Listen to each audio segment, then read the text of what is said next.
السلام عليكم ورحمة الله تعالى وبركاته. هذا الفيديو الزوج. اليوم سأعطيكم برهان، أول برهان بأن مكة المكرمة في الجزائر. الجزائر فيها ولاية تسمى بسيدي بالعباس، يمر عليها واد اسمه واد مكرة، سأكتبه، انظروا جيدا.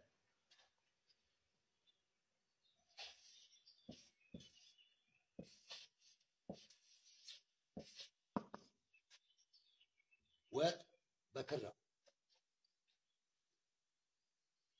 ونحن نعرف بأن اسم مكة المكرمة نكتبها كهكذا.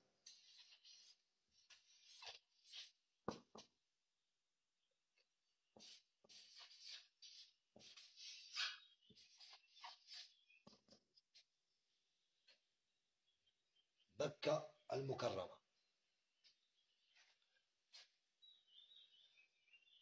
لو حذفنا الراء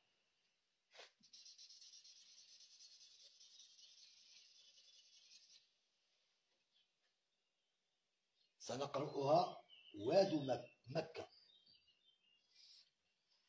واد مكة. إذا حذفنا الراء،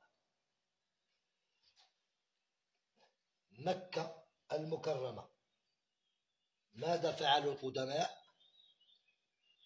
أضافوا الراء لمكة ليجعلوها مكرة، وحتى في كلمة المكرمة حذفوا الميم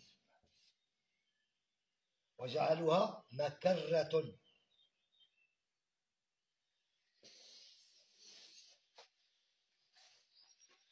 وأنا أقولها أمام رب العالمين: حسبي الله ونعم الوكيل في الأوائل الذين حرفوا كلمة مكة إلى مكرة، وسرقوا الدين الإسلام من الجزائر وذهبوا به إلى الشرق الأوسط، وزعموا بأن القرآن نزل في تلك المنطقة.